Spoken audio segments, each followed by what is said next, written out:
All of the food we eat and much of the clothing we wear comes from plants and animals that are raised on farms. Farms are different in type, in size, and even in name.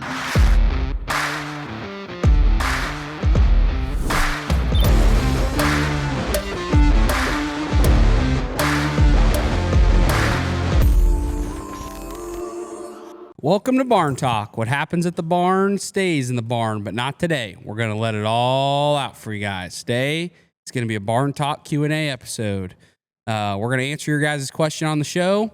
If you have any questions for us, comments for us, you can email your questions over to barntalkshow@gmail.com, and we will answer your questions on the show just like we're doing today. Before we get into it, you guys know the drill. If you get any value from the show, all that we ask is you share it out with the people that you know. The more that you guys do that, the more that this show can grow. We found that word of mouth is the best way to grow a podcast, and we appreciate the hell out of you, all of you that do that. It's kind of the ticket to admission to watch or listen to the show. Another thing you can do to help us out here at Barn Talk is leave a review on Spotify or Apple. The more that you guys do that, the more you make our show credible so we can have great guests come to the barn more often to have great conversations with us. Last thing you can do to help us here at Barn Talk is support our direct-to-consumer meat business, Farmer Grade, farmergrade.com. You can always use code BARNTALK to save 10% off your next order. Got a great subscription offer going right now, and corporate gifting and holiday gifting is coming right around the corner. So we'd love to take care of you and yours if you're planning on gifting the gift of meat this holiday season. So, are you gifting me the gift of meat this year? Because, you know, that's one of the things that I miss about my not being in, not having a real job anymore. I always look forward to getting that box of meat from different well, you people. always, you know, I've seen you take a few items here and there from the freezer. It's not the same though. I know. Maybe I'll wrap you up a gift if you're not on the naughty list. All right. Better tone down the profanity. I will do my best. And you better not mess up this market update. Oh, no. This market update is going to be smooth as butter. I don't have the price on butter, but it's going to be smooth. Corn for December, $4.24. I think it closed unchanged today. Locally, best bid I could find was $3.75. $3.98 at ADM in Cedar Rapids, and that is, I think I said that off the December futures. Beans for November, $10.26 on the board today, $9.85 at ADM, and $10.10 at Quincy. Bean meal for October, $282 a ton. Wheat for December, $5.22. December hogs are $87.60, and where did I see? I want to say January hogs were 77 maybe. So I don't know whether that's still out a little ways, but looks like it's backing off a little bit. Cattle for October, $233. Feeder cattle, $349. Crude oil, $62.38. The S&P 500 was 6,667 today. Google 255. Deer's kind of been on the skids at $472. They're laying off some more people. In Des Moines, I think. Bitcoin, 115,000. Tesla, $426 a share. Wish I had all my Tesla shares. I wish I had some Bitcoin. Yeah, be good. Might as well buy it now. Never a bad time to buy because it's just going to go higher. So, Tesla's on kind of a run. Are you a financial expert?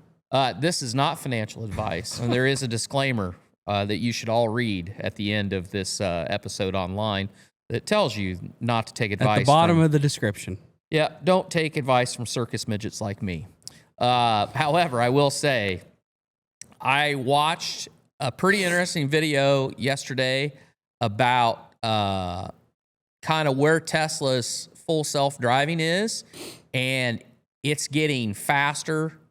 And the reason is because they have logged so much video and they have done so much sampling, and basically the AI has gotten to the point that it has seen so many yellow lines, stop signs, red lights, green lights, dogs, cats, deer. Purple hair.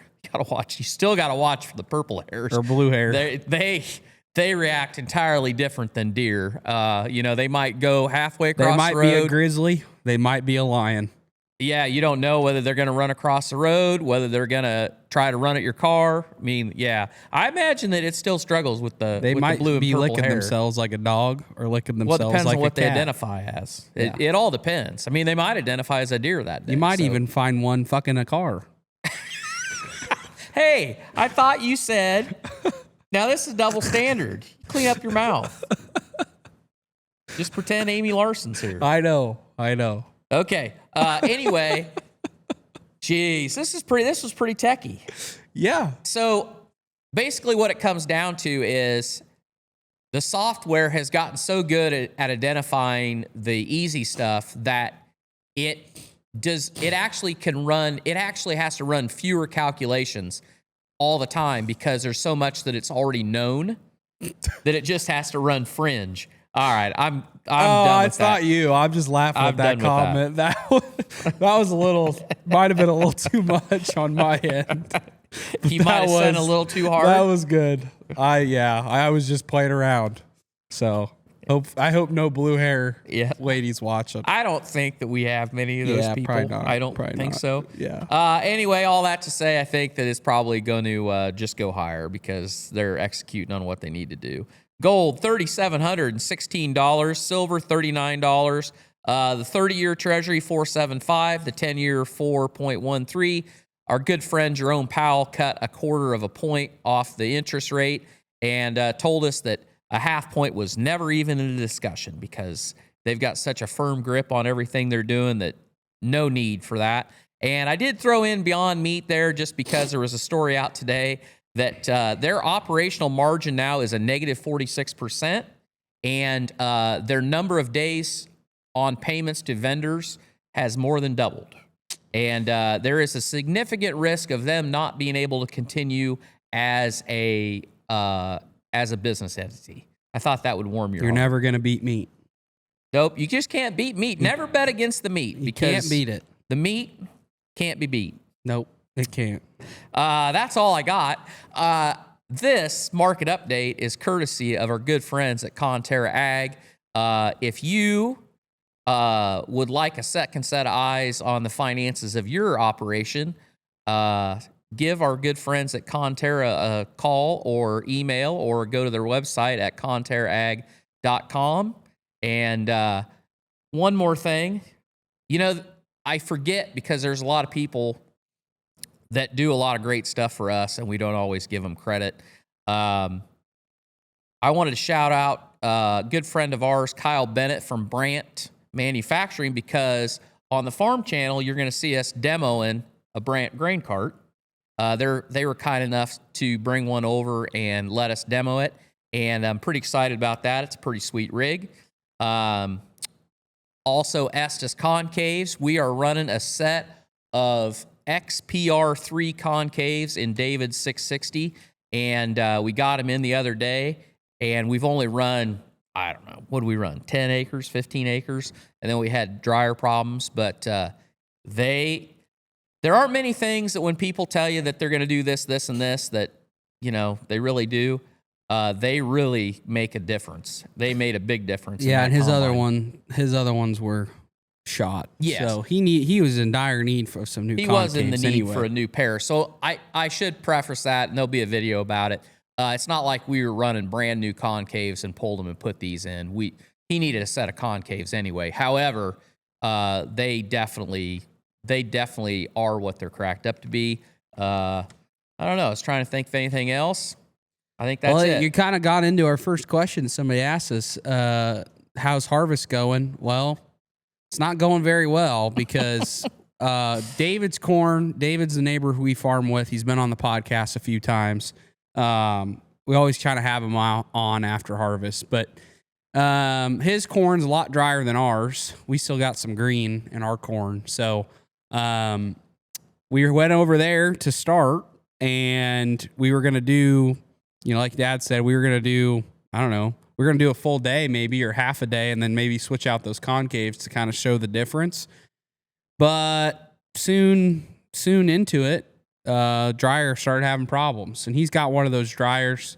Can you explain? It's a top dry. So it's a modified top dry. So he's got a wet bin that dumps into a store more bin that is a top dry. And so it has like the fans, the two burners are mounted. You can't see me. I keep thinking people can see me. Well, they can if they're watching. Yeah. But the fans and dryers are mounted at the top of the bin, not the bottom. And there's like a series of doors up there that close, and you run in so many thousand bushels of corn, and it dries at the top. And then when it hits the right temperature, the doors open, the corn drops down below, and then there's a transfer auger that takes it out. And then at the end of the season, when you get down to the end and the corn's dry, you just open the doors, run it, fill that bin, and use it as a storage bin. But there is a series of controls, control boards, and hydraulic rams, and all sorts of things that have to work in unison. And basically, one of the boards out of the controller was bad. I think that he got that in today, but it's still not kicking from high to low like it should. And when I talked to him about a half hour ago, because if it was working, we wouldn't be doing this. Yeah, we'd be today. going. But he was not in good spirits. I told him, well, that sucks. If you need anything, call us, but we're going to do a podcast and maybe drink whiskey the rest of the afternoon. And that didn't get a chuckle out of him. So anyway, it's been slow. His corn's damn good though. Yeah. It's testing out those concaves. Got to look at the yield monitor. Obviously, we're not into it too deep yet, but yields look pretty good. It does seem to be a little dry though. I think he was going between 16 to 20%. Yeah, somewhere in there. What we were running at the end was right at about just under 18%. So and as warm as it's been, we're probably gonna just go balls to the wall if we get going. Yeah, but our corn over here is a little bit behind, and I don't know why. But it's crazy that, like, we don't live that far away from David. I mean, if I don't know, what do you think? 4 miles. 4 miles, and the difference, it's crazy. Yep. Just the amount of that many miles, the amount of difference that there is, and I don't know. Did he get less rain? Did he get more rain? Or we probably got more rain. I don't know. It's just crazy to see that you can kind of be all over the county or all over some area, and there's just corn. And I know the maturity and the hybrids and all that makes a difference too, but it's just crazy. David claims that it's because the sun always shines a little brighter at Tall Corn Acres. Yeah, that's his farm name is Tall Corn Acres, and the corn is a little taller over there. He's got some tall corn. Yeah, he does. Yep, he's got a good cob on him. Yes, it is. So yeah, that's how harvest is going. Kind of jonesing, to be honest. Kind of jonesing, ready to get going because we kind of know what's ahead. So I don't want to be dragging this out for an entire month. Yeah, I'd like to get it going in good time because when you're doing all the stuff we're doing, like, I love harvest, I enjoy it. But the thing that makes me not enjoy it as much is just the fact that there's so much other shit going on outside of being in the tractor that you just fear when you get done, you're going to be drinking from a fire hose and what's breaking, what's wrong, what problem's going to come up, and I can't handle it because I'm in here. So that makes it a little less enjoyable. But the overall action of doing it, I'm always ready to do it. 10-4. I always love doing it. So, yep. But anyway. So this is just a side note, but I was just thinking about this yesterday when we were over there running corn. Everybody this year, and this has been this way the last 2 years for sure, the markets always wait on the USDA crop numbers, and they're never right. And they're never right, and nobody... they're going off of FSA data, but anything they do as far as, I don't know where they're getting their numbers, but they're not right. They weren't right last year, and it took them all the way to January before they got them half-ass close, and they revised them like hardly at all down from what they thought the yield was going to be, and are they even relevant? I just question whether, like USDA, when it comes to their crop reporting, there's so many professional trading companies and ag companies that do their own, whether that be Pro Farmer, or I can't remember what the other one is. I mean, well, I just think it's probably a lot like the meat side. I mean, I've heard from countless people in the industry that it just depends on who you get. Yeah. I mean, you might get somebody that's by the book, and they might even be wrong. You know, they might not even be educated enough and they get something wrong and they're telling this processor they can or cannot do something. And then the processor goes to their higher up and they're like, no, you can do that. Yeah. And there's guys that are more lenient on stuff than others. And it's just kind of varies. I think the USDA, I don't know. It seems like they're understaffed. There's a lot of shit going on. I know that's probably a separate division, but it's probably similar. Yeah. I mean, it probably varies. There's probably a lot of, I don't know. You'd like to think that you trust in the organization, that the training's all the same. And, well, there goes your Christmas gift. Gosh, dang it. Dad's phone, I don't know if you heard. I don't know. Maybe our audio equipment's so good that it didn't pick up on it. But Dad's phone went off. I thought I had everything shut off, but I didn't. There goes that meat. Well, the example is, or the analogy is, when somebody comes to your house or somebody shows up at your business, says, "Hi, I'm from the government. I'm here to help." It's never good. Never good. Never good. Nope. They probably want money. Yep, probably. Anyway, all that to say, and it's neither here nor there. I'm sure they're going to keep putting out the numbers, but I just don't even think they're relevant anymore. We kind of talked about the concaves. I don't think we have to hit that again. Cody sent us a question, and he asked, as more and more dairies build digesters/separators and sell carbon credits, what does that do to the smaller guys that have to make their money off of actually selling milk? And I think that question is kind of ties into, our like manure separation project, and a lot of dairies are moving that way just because of the amount of water that they have to process. And I think the DNR and the EPA, water is going to be a bigger and bigger deal. So these big dairies are just, they've got problems, and they need to be able to process this manure, get the water out of it, because manure, I don't know about dairy manure. Hog manure is about 80% water. So think about the transportation that you can save by pulling that water out. And then if you can filter that water, treat that water to where you can either recycle it to the animals, or you can discharge it and you don't have to worry about anything because it's clean. It solves a multitude of problems. But I think the best thing I can say about this idea that they're going to make a bunch of money off of selling credits versus selling milk, I think that market, I think there's a limit to how many credits, how big of an appetite there is for these credits. And I think you're going to get to a point of equilibrium to where, for the cost of the investment to do all this versus what you get out of it from a carbon credit standpoint, I don't think that's going to be the big advantage. I think the big advantage is you're going to be able to operate.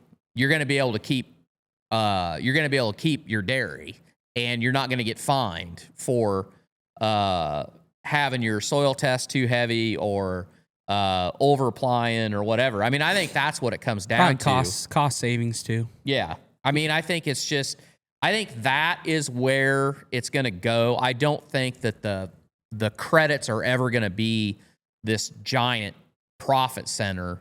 There's going to be some guys that are going to make considerable money out of the gate because there is a void there and there is a market for the credits.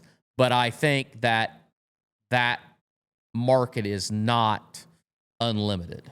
Yeah. Well, yeah. I mean, once all the companies that want credits get credits, You can't, yeah, and they're probably going to have contracts with those people that provide them the credits year after year, and then the people that don't get in on it to sell them early enough to land those contracts probably will be shit out of luck. So yeah, I don't really know what it does to the small dairy farmer. I think the small dairy farmers just got to keep producing milk and finding ways to diversify the farm. And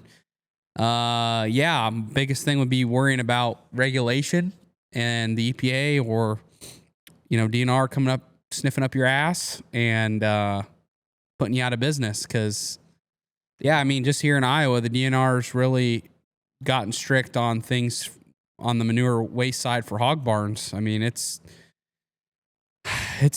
everywhere. I think it's just going to be more and more of a thing that we have to deal with, and you just got to be making sure you're following with the rules, or have somebody in your corner that works with you that knows the rules and keeps you in compliant. But the cost of it all and the amount of paperwork those kinds of people are having to deal with now, it's a lot more than it used to be. Yeah.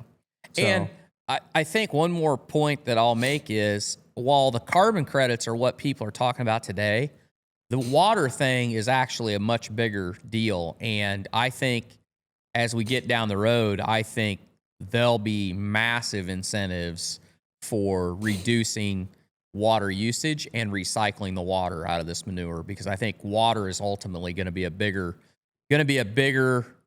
issue and a bigger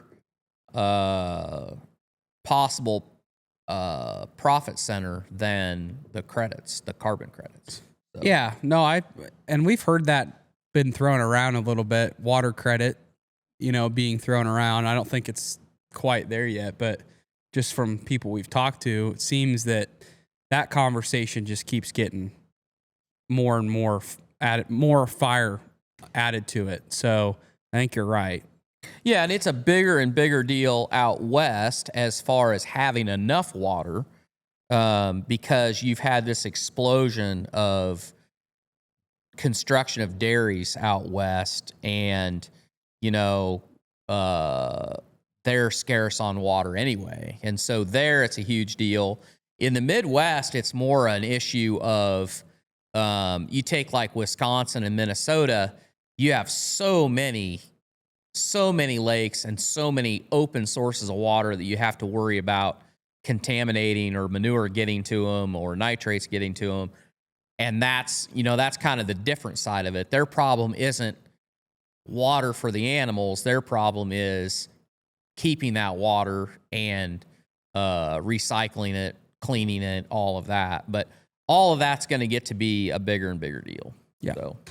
Tim asks, will feeder cattle hit $4 and our $24 grocery store ribeyes? Is that the limit, or is it just going to keep going up? I don't know. What do you think? Well, I've talked to a few people that I know that are in the meat business, and I got a friend that knows a friend that works at Cargill, and that guy at Cargill said he doesn't think the price is going to come down, not for the foreseeable future. He thinks it's going to keep going, based on what they're seeing over there. And Cargill is a big ass company, and not saying that those companies know everything. Look at Budweiser. Right? Look at countless examples of those people not knowing their shit. But Cargill's got a pretty big footprint on knowing what's going on in ag. Yeah. And I'm sure knowing what the trends are, the herd numbers are, what they're seeing. And that's just one person. But I don't know, guys. It's like we've said it 100 times on here. The demand, I think it's a perfect storm. I think when everything rose, all of our prices rose because of inflation, and the beef price rose, and it's continued to rise. I think people just accepted, well, everything else is going up. Ribeyes must be going up too because of everything else just going up. But I'm not going to sacrifice not buying myself a ribeye because I want a damn steak or I want ground beef. I'm not going to sacrifice eating beef, right? That's just something I'm not going to sacrifice. And as a result of that, I don't know if consumers are even aware of what is actually taking place in the beef market size, or are they just blaming inflation and the economy for that because everything else is that way? Yeah. You know what I mean?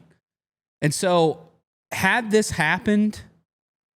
had this happened in a time where the economy was thriving, And do you think prices were consumers? flat. I think consumers might have recognized it and been like, "Geez, why is beef so damn expensive?" Like, because it would have been an outlier of why is this price so high? Yeah. You know what I mean? Right. But since everything's gone up, it just seems like people just have this broad brush Yeah. that everything's going up, but I'm not going to sacrifice not eating beef. So the demand side doesn't seem to be coming down, and herd numbers are, I haven't checked in a while, but it seems like they're still down. And again, we talked about it on here before, even if herd numbers do go up, it's still going to take A long time to meet the demand. So the only way that I see it coming down is on the demand side. Right. That's the only way that it comes down. And But- at what price? Yeah. At what price do you look at that ribeye and go, I'm not paying that? Because I thought that we were already there. And I don't know. I feel like when you're looking at $25 a pound for grocery store ribeyes in the meat case, I think we're getting close to where people are going to say, now it's going to start where, me and Sweetie are going to split a ribeye. Yeah, and the other thing is, I don't know. You see beef sticks, and that shit's all. I mean, we're in the era of beef sticks and convenience. So I don't know how much that plays into the price either. But these packers, the sheer amount of volume that's out there is people would not even, they can't even comprehend it. It's absolutely nuts, the amount of beef that's out there. And then how much beef can you import? Yeah. There's another wrinkle. I mean, how much beef can you import? And, JBS is. Oh, yeah. And I sent this to you, or I told you about it. I can't remember if I sent it to you or not, but I thought it was interesting. I saw a locker that was advertising. They were selling hamburger that was a blend of ground beef and ground pork. And it was like, it was a cheaper price. I can't remember if it was $4.99 a pound or something like that. But you're going to see more of that kind of stuff. You're going to see people trying to find a way to get a product at a lower price point that people will go after. Yeah. So- It might, yeah. I don't know. What I'm seeing, what I'm hearing is people aren't thinking it's going to come down. Now you talk to any cattle farmer, they're going to say, oh, we're hedging. I don't know. We're counting our days here. It's good, but it ain't going to be like this forever. Yep. Like, shut up. You're fucking loving it right now. Just say you love it. You cattle guys are loving it. And hey, you deserve it. This is a fucking bull run that we've never seen in a long, I don't know when the last time has this ever fucking happened? I don't know when the last time cattle were on a run as long as what this is. It's good for the cattle guys. I think the cattle guys should be that they needed something like this, but yeah, and I don't blame them for wanting to hedge and be proactive because you just never fucking know when it's going to come back down.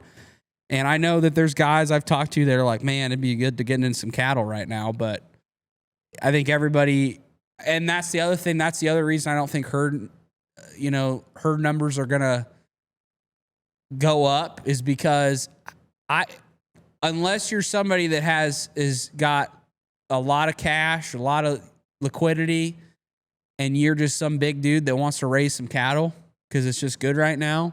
And you're like, if it tanks, I'm fine because I'm loaded. Paid in cash. But I think there's a lot of young people or a lot of people that would love the opportunity and jump on it right now. But I don't know if they're going to pull the trigger because it's very difficult to get started. I mean, we talk about how hard it is to get started in ag. It's pretty hard to get started in the cattle business right now. Yeah. So, because buying the feeders and finish. I don't even know if that fucking pencil or not. Yeah. That's a lot of money. It's a lot. It's a lot of money tied up. So what you're telling me is that you don't think that the cattle guys are going to get a handout payment from the government like they're talking about doing for the crop guys? No, I think they're going to be all right. I think they're going to be just fine. But a lot of cattle guys probably have some row crop too, so yeah, they might double dip a little bit. We had a question of whether or not there's going to be another farmer welfare payment and whether we need one.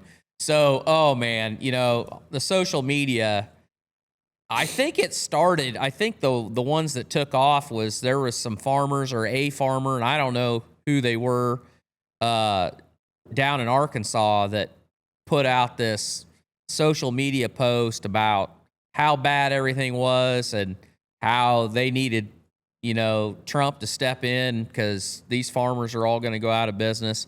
And holy cow, people just started going off on that and talking about how, these are all people that supported Trump, and now then Trump's biting them in the ass and they get what they deserve. And, you can't have it both ways and da-da-da-da-da. Well, now then you've got members of Congress in a lot of ag states that are pushing the same thing, that because input prices are just keep going up and corn prices are low, soybean prices are low, cost of equipment, blah, blah, blah, all the stuff. And they're lobbying for a farm payment to help these guys out. And I just want you all to know that when you hear stuff like that, I think about 80% to 90% of that is all from lobbyists who work for the equipment companies, the seed companies, the chemical companies, the ag banks, your farm credits, your robo-bank, and fertilizer companies. Because if the farmers do get a payment, do you know where all that money is going to go? It's going to go right into those guys' pockets, because all that's going to happen is, and it already is, cost of fertilizer for next year, up. Cost of seed for next year, up. John Deere, they're going to tell you that, this or that or whatever it is, tariffs going to cost you more. Now, I know for a fact that if you are buying, at least in the tractor world, if you're in a position that you can pay for a tractor, I think the prices are very negotiable within a lot of these companies, because they are scared to death and they're trying to move. And I think that you get a pretty good deal on things if you've got the cash to pay for it. But all of that to say, I think that, and I can only speak for myself, I don't know, but I think most farmers aren't out there crying for a handout. But the industry is, because it's exactly as I say. They'll line their pockets out of this deal. That's what'll it's sad because that's. I agree with you. I don't see this outcry for government assistance, and any of it that there is. I think that they want to add fuel to the fire on it to show that all these poor farmers, they need this. But I think I've talked to a few people about that. Farmers, they agree. I mean, what you just said, that's exactly what's going to happen. If there is and that's what the consumer should know too, is like, anytime that happens, you just got to know, it's going to go right back to the cost to actually produce the crop. It's not, because those companies realize the farmers got what they got, and they're going to raise prices. Yep. And that's what happens every time. So it's not like the farmer's going to have more money in their pocket. They will for a very short time. Yeah, but it won't fucking matter, because you'll need it to your input costs. You'll need it to put in the crop for the following year. So it's just another example of this is part of the system that's fucking broken, in my opinion. When people like to say the agricultural system's broken, people will say the entire way we raise animals and the entire way that we do what we do is broken. That's not necessarily what I think's broken. I think what's broken is the model of farmers making a dollar and having some control of their own destiny a little bit, and it being super, a profitable endeavor. It's just another example of that, where it's just like, how long are we just going to take it in the shorts and let them control what our destiny is? Yeah. I don't know.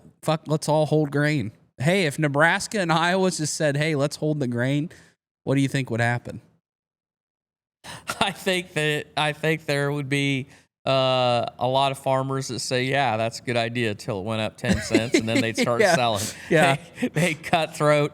Hold, I'm holding. Yeah. No, you're not. Pretty fast. No, you're not. Cutthroat pretty fast. Yeah, it's just, I don't know what you do. I mean, we talk about it on here all the time. I don't know how we change it. I don't know how sustainable is, as I think about later down in my life when I'm your age. I mean, shit. What's it going to cost? Yeah. To do it? Is it even, I mean, can you even row crop at that point? Is it even going to be viable to row crop? Well, I think what you do is, I think we just had Matt Kroll, and I think there's going to be people like that when you say diversified, they're seriously diversified. And then we also need more people doing what Jason Mock's doing. I was telling you, I just watched him today talking about, the whole idea of, planting a cover crop when the corn comes off that you can turn cattle on. You calve on that in the spring, and then you come in there and you plant into it because you've got the fertilizer from the cattle there. Basically thumbing your nose at the fertilizer companies and the equipment companies, because you can get more dollars per acre and less input per acre. So you don't need, because there's a lot of guys out there, let's face it, that honestly probably don't want to be farming the acres they're farming, but the economics of it, they have to drive it. But if you could make the margin on fewer acres, why would you not do that? Yeah, I'm gonna be honest. Like, that guy needs to go on fucking Joe Rogan. I know. Like, he when you want to talk about a Matt, like, if you guys haven't listened to that episode of him yet, we had him on. His name's Jason Mock. Look him up. Look up that episode. It's like a mad scientist talking fucking straight agriculture. Like, the dude is just like, he's just a different breed. And he just has got some really outside the box ideas that it's not like crazy outside the box. It seems simple when he says it, but it's not all about waxing your carrot about the top end yield. Remember that moment? It's not all about waxing your carrot about the top end yield. It's about how can you raise the most profitable crop possible while also taking care of your land. And like you said, more dollars, less inputs, and doing it smart. And I mean, he is doing some crazy awesome shit on his operation. We need to have him back on, truth be told, and we really need to go out there and check out his operation, because I think if you're going to stay in row crop and you're a smaller guy, or if you're a bigger guy and you want to farm less acres, what he's doing seems to be working. Yeah. I mean, it really does seem to be working. It's outside the box, but it's innovative, and it makes sense when he breaks it down. So, I agree with you on that. And my next tidbit plays right into that, because we're going to have to figure it out, because I just saw, I think this was this morning, Chuck Grassley, good old Chuck, was bagging about some company announced that they're moving away from high fructose corn syrup and they're going back to sugar. And he was thumbing the drum about how corn syrup is sugar, and we can't kill, like 73 cents out of a bushel is from corn sweetener and all that.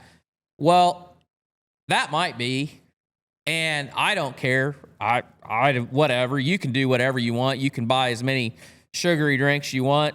I mean, half the reason that I'm a midget is because I probably drank way too much Mountain Dew while eating a bowl of Fruit Loops, watching Thundar the Barbarian as a kid. I mean, probably stunted my growth. I'm recovering. I don't consume sugar like I used to. But the next thing on that's going to be soybean oil, because my wife bought a bag of Surgeon potato chips, which is a local made in Burlington, Iowa, and it's kind of a Midwest thing. And they used to be really, really good. And then I think regulation, they had to change kind of how they made them, and they've never been as good to me. Well, they switched, and they're frying them 100% beef tallow. They went away from corn oil and soybean oil and all that. And I think they're way closer to what I remember them being growing up. But all of this artificial shit and all of this hydrogenated oils, people are waking up. And my thing to old Chuck Grassley is, this is why you need commodity groups. So a lot of people would say, oh yeah, you know, the corn growers, the soybean growers, they're driving all this. No, those guys are working every day to come up with new uses for corn and soybeans, and I'm sure the wheat guys are the same. And we need to support that, because if you don't change, the world leaves you behind. And yes, we developed this market. We came up with replacements for sugar, and there was reasons why they did that. And high fructose corn syrup, I mean, it was in freaking everything. And hydrogenated oils, everybody bought in the idea that, the animal fats, you shouldn't be using animal fats. Well, guess what? We've never been fatter and more unhealthy than what we are today. And it didn't just happen, overnight, and it didn't just happen just out of nowhere. There's things that have caused it, and a lot of it's our diet. Some of it's because we don't fucking do much anymore compared to our ancestors. But anyway, all that to say, the pendulum's swinging the other way, and you can put your foot down and drag in the sand and say all the reasons why it shouldn't be that way. And you know what? It doesn't matter, because it's going that way. And so as an industry, I was just sitting here. I grew 100% corn on everything this year. And might not have been very smart now, but the economics on beans were terrible. But I was sitting here thinking, the days of all of us farmers thinking that we're only going to grow 2 crops or we're only going to grow 1 crop, those days may be over. We may have to grow several different things. We may have to go back to growing different stuff. We may have to go back to running livestock on part of our ground and not growing anything on it. And you don't know, but the world's changing, and you can stick your head in the sand and say, nope, not going to do it, and we're going to keep doing what we're doing. Well, you do that, you'd be out of business. Yeah. So anyway, I don't think Chuck has the answer, and he needs to retire. I know he's going to. Yeah, I don't know. Fighting for corn syrups. I don't know if that's going to be that's not a winner. I don't know if you're on the right side of the history books on that one. No, yeah, that ain't a winner. Yeah, that's how. I agree. I'm not on the movement of, if you're producing something that's not good for public health, then I'm for probably not continuing that. Yeah, you know what I mean. Fighting for that, and I know that it's good for us because it's another use of corn. But at the same time, if tallow's better, let's and we can get rid of some of that stuff and the oils too. Like soybean oil. Let's do it, because I think that our health sucks in America. So yeah, let's do it. And it's not all because of that, right? So it's just, like corn syrup. Well, corn syrup's probably fine back when people got a Coke and it was a 12-ounce glass of Coke. But today, we have people that run around with these jugs that fill them up at the gas station 3 times a day, and every item they eat is fried food. I mean, it's like they created a product that serves a purpose, that has a market, and then the American consumer has treated themselves like shit. So it's like, it's really hard to sit here and say that those two things is what's ruined people. People got to be responsible for their own health. For sure. That's part of it. Well, I think that's what you're seeing. I don't know. Like I said, I think companies are seeing that there's the consumer is wanting this because the consumer is getting more and more aware of the negative shit they're putting in their body, and they're probably seeing it with sales, and so they're knowing we got to make a fucking change here, or else we're not going to sell. We're not going to sell or continue selling our shit. Yeah. But if I don't know whether they are or not, but if you say, let's just say that Five Guys goes to beef tallow, if you eat that bag of fries at Five Guys every day of the week, it doesn't matter whether it's fried in tallow or it's fried in corn oil. Neither one, you ain't gonna be healthy either way. Right. That's kind of those are the extremes. Yeah. I mean, it's like. That's not going to make us more healthy, but you got to put in a little bit of effort. It's just like Sturgis. Yeah. I mean, if you eat those potato chips every day, you ain't going to get, it doesn't matter what they're fried in. Right. It's just, I think people are more mindful of ingredients than ever before. And, that's just part of it. But yeah, calories in, calories out for sure, and exercise. So, Yep. Where are we at now? We're burning through. We're burning through. Somebody asked us our thoughts on Jimmy Kimmel's firing. Who is that? You should know more than me about Jimmy Kimmel. That was sarcasm. Yeah, well, that was. Yeah, he's pretty. I think he's been irrelevant for a while. I mean, he still had that show, but my reaction to it is, he, for a long time, I don't like cancel culture, but he was cancel culture at the same time. I mean, he kind of had this coming a little bit. Oh, yeah. Because, the amount of people that, he was ecstatic when Tucker Carlson got kicked off Fox News, and he had a whole bit about that. I mean, the dude, let's just be honest, Jimmy Kimmel is bought 100% and paid for by the establishment. That dude is a media. He's not CNN or MSNBC, but his rhetoric and what he preaches and what he says, it is not coming out of his own thoughts. Bill Maher, on the other hand, now Bill Maher is a liberal. I respect the fuck out of Bill Maher, and he's also an atheist. But why I respect Bill is because when Bill's talking to you, it's what he really thinks. It is actually what Bill Maher's thinking and what he believes. And that is why I like Bill. I respect Bill Maher. Jimmy Kimmel, he's an empty vessel. He's an empty vessel. Exactly. That's exactly right. And so it's not like I don't like Jimmy Kimmel because it's politics. That's not it. Because I respect Bill. Sometimes I like Bill Maher's takes, right? He's got his own show. But the guys that are empty vessels, you're becoming more and more irrelevant. And this, I'm not surprised by this because, his reaction to Charlie Kirk, just like his reaction to Tucker Carlson, just like his reaction to whoever else got canceled and he celebrated it, well, it came back to bite you in the ass. And you're not invincible. And to say that all the celebrities and the politicians that had their reaction, this is an attack on freedom of speech. Charlie Kirk getting assassinated was an attack on free speech. And guess what? Nobody killed Jimmy Kimmel. Nobody attacked him. The company fucking fired him because he said something stupid. So if you're going to be pissed at anybody, don't say that this is an attack on freedom of speech and that this is somehow, when you say that, it almost sounds like it's like they're trying to blame the government in power right now that Jimmy Kimmel got fired from his job.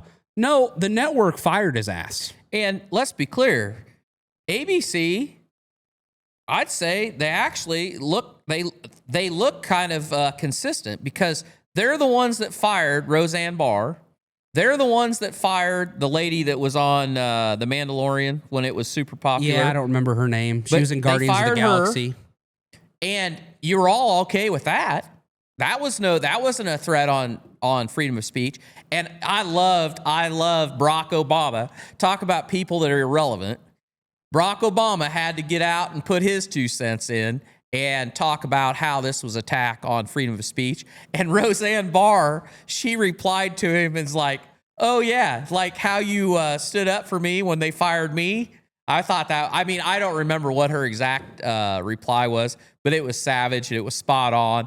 And it's like, yeah, of course. I mean, there's another guy that's completely irrelevant. Well, and what the reaction from the people that reacted to him getting fired and standing up, it just solidified for me that he is 100%. He was 100% an empty vessel that was bought and paid for, because the people that are reacting are the celebrities and the politicians on the left that are all bought and paid for. In the mainstream media on the left that are all bought and paid for.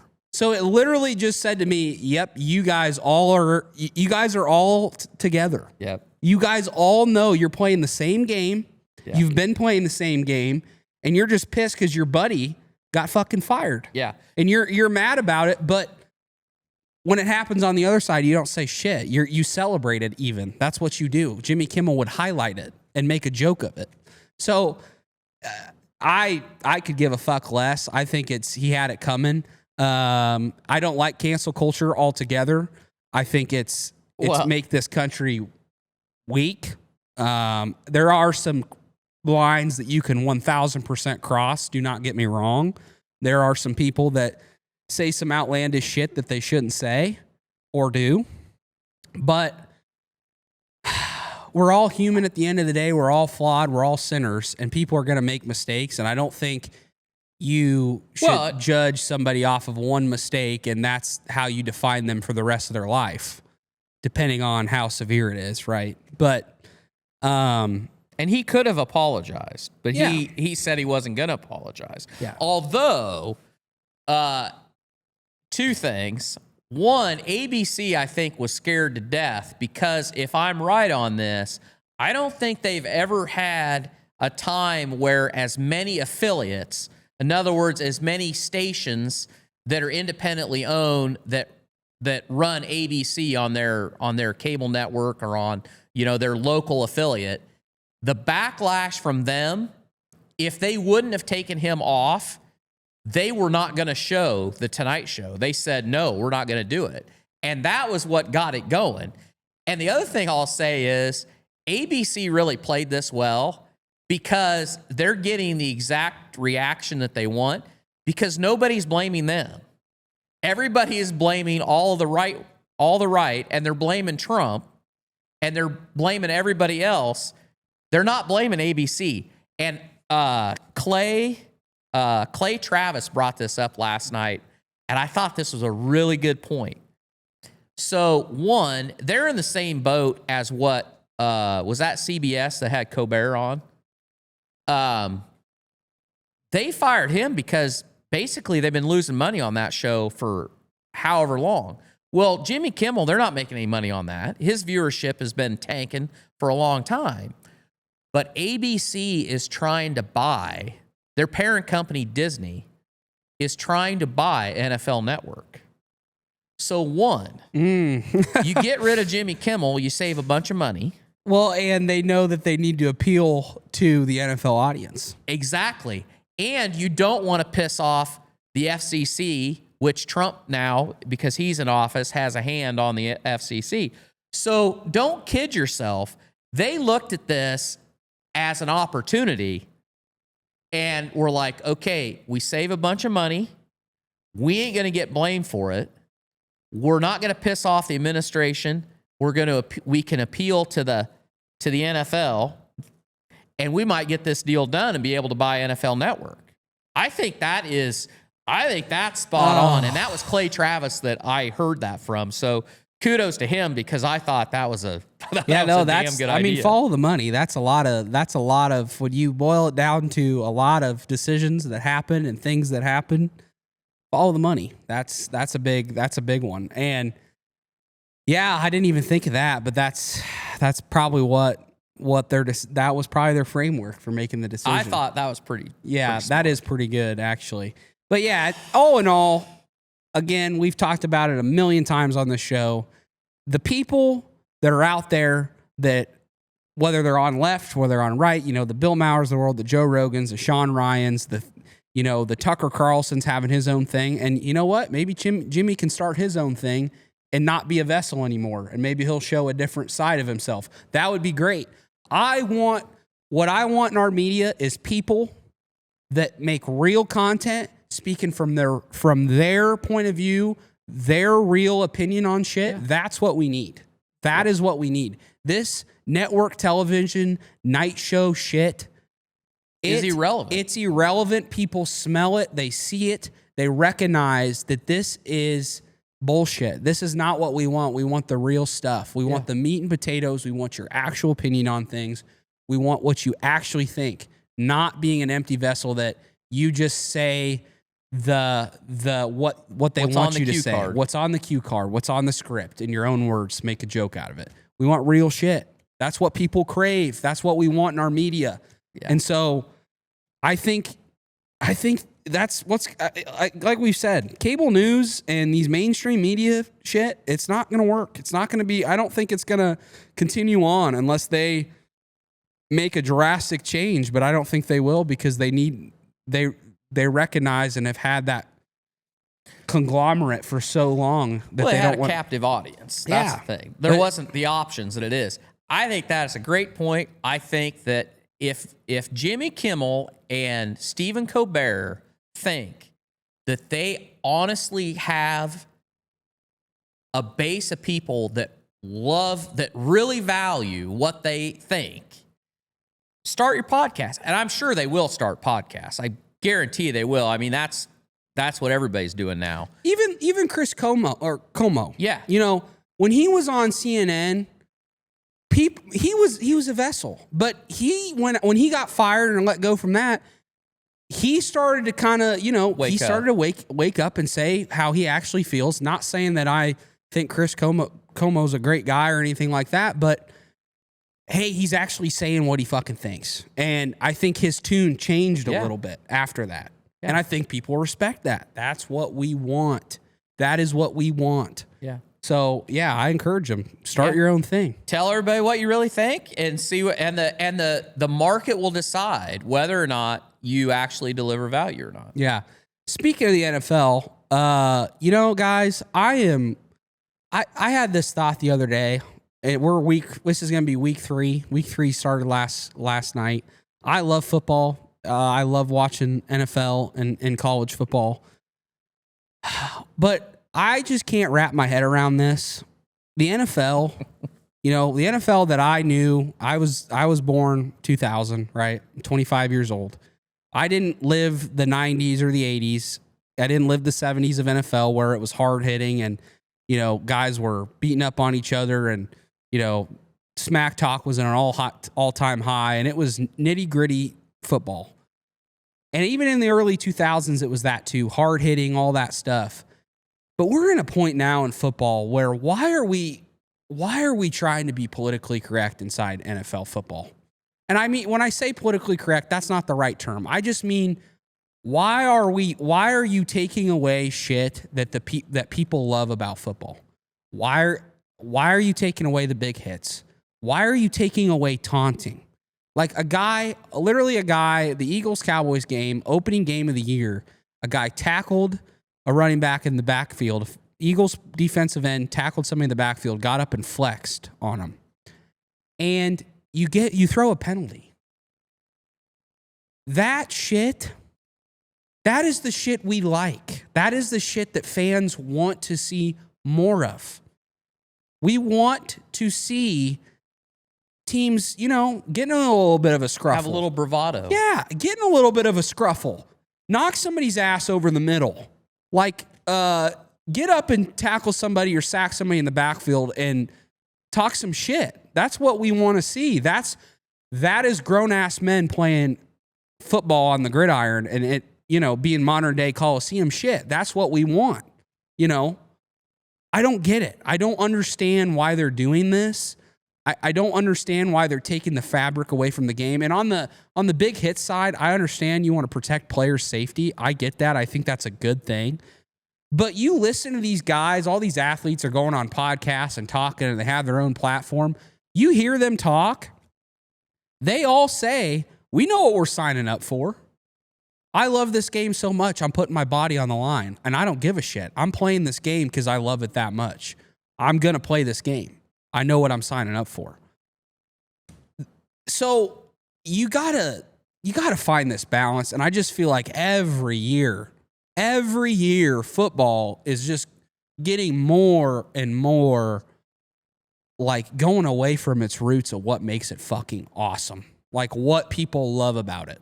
And this new kickoff, like this new kickoff in the NFL, like I get it. You want to get the kick return rate up, but gosh dang, I don't like it. It just solidifies how great Devin Hester was, by the way. But if you wanted more return rate, take the kickoff and take it back 10, 15 yards. You'll get more returns then. Don't go away from the kickoff that's always been. So anyway, that's my long rant on the NFL. I think Roger Goodell needs to chill a little bit, the commissioner of the NFL, on taking away the fabric of the game that everybody in America loves. Because they keep going, people are going to be tired of that shit. So it's enough to drive you to drinking. It is. It sure is. I wasn't sure whether we were going to do a whiskey minute, but as I was watching you getting very passionate about football and knowing that you're a Cowboys fan, and that's always that hard. will definitely draw a man to drinking. My update on the Cowboys, fellas. We don't have any defense. The Parsons trade, it pissed me off. Not that Parsons actually got traded. It's just what we could have got a hell of a lot better of a deal if we would have said we were going to trade him earlier on in the year rather than the first week before the season. But yeah, we're going to have a hell of a good offense, but we sure as hell ain't going to stop anybody this year. So it'll be a lot of fun back and forth games, but we ain't going to go to we're definitely not going to the Super Bowl, and we probably will get knocked out of the playoffs if we even make it. That's my prediction on the Cowboys this year. So I'm sorry. It's I'm all sorry. Right. It's all right. Hey, I've lived it since I know I was. you have. I You mean, own I it. haven't. I've gone through all the 8 and 8s. I've gone through all the Tony Romo highs and lows. I've gone through it all. I may have told, I mean, we've probably told this story before, but, you know, I had the benefit of growing up with the tail end. Like as a little kid, I remember the Staubach years, the Tom Landry, and then obviously the glory days of the Cowboys. But it's hard. It's hard being a Cowboys fan.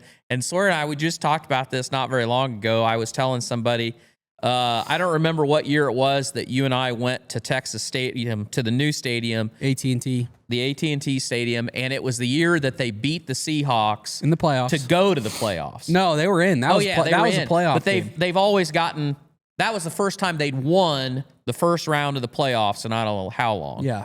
And I'm telling you, the bar as a Cowboys fan is so low.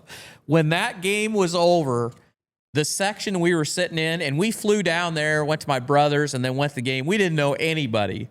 I think I got hugged by every single person in that section, and the party outside went, we had to get our Uber and get back because we were flying out the next morning. But, I mean, the party went on after the game longer than the pregame, I think. Oh, yeah. That's how hungry Cowboys fans are. Oh, yeah. We are. For a win. I'm hungry. I mean, I hope I see it in my lifetime. Yeah. I mean, I think Jerry just has got to get out of there, but yeah, Jerry. see. The sad part is that when Jerry's gone, Steven's going to pick up, and he only knows what Dad taught him, so it's going to be bad. Well, today we have a bottle of Bardstown bourbon, and it's from their Discovery Series, 114 proof. It's mostly 12-year. It has a breakdown. It's 65% 12-year. Actually, there's 4 different batches that are in it, and there's a little bit. I'd say there's about 20% of it that is 7-year. I actually got this bottle when I was down at Green River Distillery because Bardstown owns Green River, and that was kind of That wasn't a very impressive cork pop there, but we'll see how it measures up. You want to trade me? Yep. And we're having these out of shout out to Casey Maxted, who brought us not only a bottle of Cold Zero, but 4 really nice Cold Zero glasses With a bullet with in the the bullet side in of the them. side. So let me see if I can get this back on the stand. And hey, you know what? I've been meaning to do this for months. We're getting some stuff off the list. A guy from Texas that makes leather goods is called Cambridge. They sent us a box of these really nice coasters and some key rings and some other stuff. They hand make leather stuff down there. Cambridge is the name of it, and we're real thankful for that. That was awful nice They of got them. some pretty sick coasters out of Yeah, the they deal. do a good job. They got some pretty neat stuff. If you go online, search that, you can find them. What do you think? What's it smell like? Freedom. Smells like freedom. Yep. All right. Smells like Bottoms whiskey. up, buttercup. Woo! I'm going to cleanse my palate. Hey, it is Friday. Oh, It's a little hot. that is a little hot. You'd expect to be a little hot. That's why you That's why you cleanse. 114 proof. That's why you cleanse your palate. I'm not going to lie. That's not too bad. That's got a really nice sweet on the front end. Got some sweet notes to it. Yeah, I don't mind that actually. I like the flavor. It's got some sweet notes to it for sure. Yeah, it's definitely hot, but I don't think the burn's too bad. There's a little bit of an afterburn, but It's hot. Yeah. It's pretty hot. yeah. And I'm not going to lie, I'm a little out of practice because we've been so busy. We really haven't had time to sit around and just contemplate life with a glass of whiskey. And I don't know. I don't think we've done it It's in been a while. After harvest, we will for sure. Yeah, I'll start working on getting my winter coat going because. What would you rate that? 6, 6.5, 7? 7. I would give it a Yeah, 7. I was gonna say 6.5, 7. It's good. I don't know if I'd drink it on the rocks. Maybe with a fat ass, big ass ice cube in it. Yeah. But I'd probably mix it. Honestly, Oh. no. I don't know. You can mix whatever you want. Are you That's just the beauty- saying that? Are you just saying that because it's Bardstown? No, it wasn't that expensive. It wasn't that expensive a bottle. I would mix it. I don't even mix. The only thing that I do with whiskey anymore is I either drink it neat or I make an old fashioned with it. Yeah. Unless it's Crown. Crown is I will mix Crown. And Coke. Yeah, I will. If I'm, Captain Coke, Crown Coke. Can't go wrong with that. It's Yeah. a cheap option when you're at the bar. Yep. or a gathering. Well, folks, I think that's going to wrap it up for today. And any of you out there in the fields listening or watching, we wish you a happy, plentiful, safe harvest to you and yours. This year is going to be we've said it a million times, this year is going to be a marketing year, but enjoy the time because it happens, once a year getting in the fields. And it's always a good feeling to get in there and get it done. And,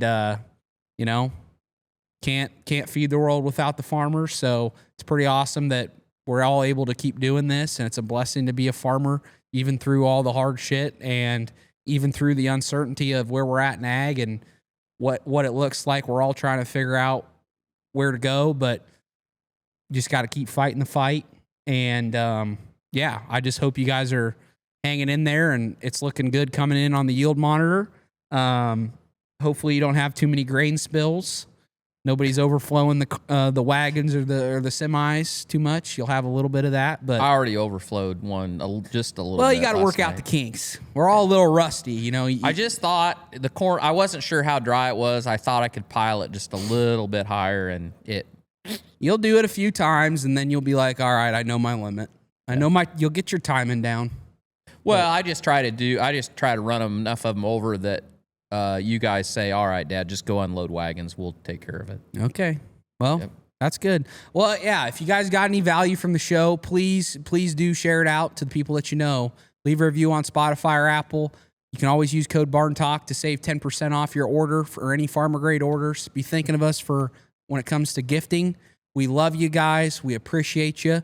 And we'll see you back here next week for another episode.